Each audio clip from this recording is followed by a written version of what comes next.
దేవుడి దగ్గరికి వెళ్ళేది భక్తితోనో లేకపోతే ఏదన్నా ఆస్తులు ఇచ్చేస్తాడనో కాదు.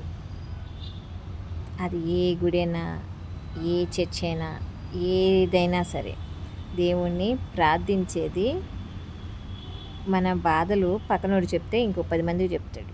అదే దేవుడు చెప్తే చెప్పాడు కదా, నన్నే తన ఫ్రెండ్ అనుకున్నారు కదా, అందుకని నా వంతు నేను హెల్ప్ చేద్దాం అనుకుంటాడు దేవుడు ఎప్పుడు. కానీ మనుషులు చెప్పగానే పక్క ఇంటోళ్ళకి, ఎదురింటోళ్ళకి, దొరికిన వాళ్ళందరికీ ఉఫ్ ఉఫ్ ఉఫ్ అని ఊదేసేసి చెప్పేస్తూ ఉంటారు. అందుకనే కష్టాలు ఏమన్నా సరే ఫ్రెండ్స్తో చెప్పుకుంటాం కన్నా భగవంతుడితో చెప్పుకుంటే ఎక్కువ ఫలితం, అంటే రిటర్న్ అవి త్వరగా కష్టాలు తీరిపోయి హ్యాపీగా ఉండడానికి గాడ్ హెల్ప్ చేస్తాడు. అందుకోసమే ఇలా దేవుడికి ప్రేయర్ చేసుకునేది. మేబీ అంటే నేనేమన్నా అంటే ప్రేయర్ అంటే ప్రార్థన ఏదైనా నా దృష్టిలో ఒకటి.